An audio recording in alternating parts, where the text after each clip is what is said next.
যখন খুব ছোট তখন তিনি খেলা করতেন তার সখাদের সঙ্গে। তার সখারাকে শ্রীদাম, সুদাম, উদ্ভব, চন্দ্রহাস, ভদ্র, মহাভদ্র, সুভদ্র সবার সঙ্গে খেলা করছে। প্রচণ্ড খেলা জমে উঠেছে, নানা রকমের খেলা।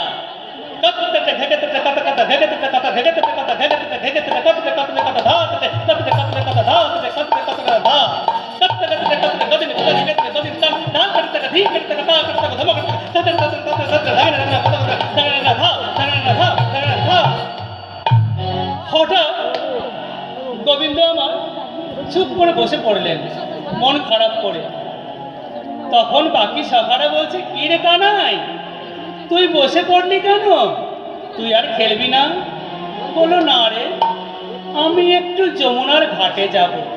তখন সখারা বললেন, বুঝতে পেরেছি বুঝতে পেরেছি, তুই রাধিকার সঙ্গে দেখা করতে যাচ্ছিস।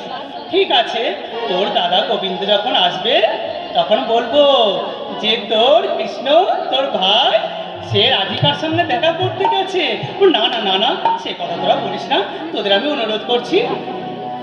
তখন তারা বললেন, তাহলে মিথ্যা করে বলবো, কানাইয়ের শরীর খারাপ, বাড়ি চলে গেছে। না না, দাদাকে তোরা সে কথা বলিস না। আমার বলাই দাদা বড় সাদা মানুষ রে, তাকে তোরা মিথ্যা কথা বলিস না।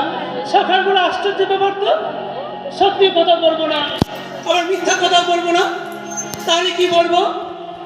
বলবো তারা বলবি,